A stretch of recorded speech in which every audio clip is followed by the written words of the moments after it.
Alors vous l'avez entendu, donc l'un des Israéliens est un bédouin arabe et le second est un Israélien d'origine éthiopienne. Les deux seraient entrés de leur propre chef à Gaza il y a de cela plusieurs mois.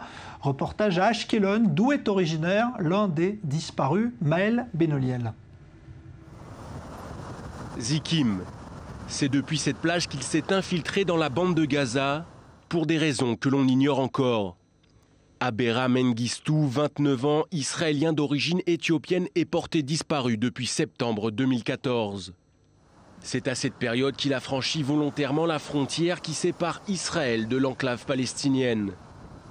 Presque un an après ce geste inexpliqué, c'est le choc dans ce quartier populaire d'Ashkelon où il vivait avec sa famille, alors que la nouvelle, jusque-là sous le coup de la censure, vient d'être autorisée à la publication par les autorités israéliennes. Nous n'étions pas au courant que leur fils manquait à l'appel et qu'il lui était arrivé cela. Bien que partiellement démenti par le Hamas, Abera est pourtant bel et bien entre les mains de l'organisation terroriste. À l'entrée de l'immeuble du domicile familial, la famille d'Abera a tenu à convoquer la presse. En présence de la mère et du père, c'est le grand frère qui prend la parole. Je demande aux autorités israéliennes de faire tout ce qu'elles peuvent pour ramener mon frère à la maison. Je demande aussi à la communauté internationale d'intervenir et d'user de son influence pour faire libérer mon frère.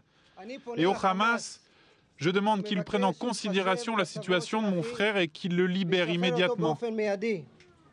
Abera Mengistou est connu des services sociaux de la ville car ce dernier souffrirait de sérieux troubles psychologiques. Le député israélien Avraham Nagosa nous confie même que ce sont les autorités israéliennes qui ont fait taire la famille jusqu'à aujourd'hui.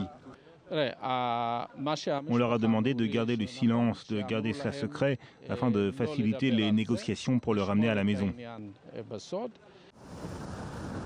En dépit de la proximité avec la bande de Gaza, Zikim est une plage ouverte au public. Cette dernière a même été le théâtre l'été dernier pendant l'opération Bordure protectrice d'une infiltration par la mer de 4 terroristes du Hamas.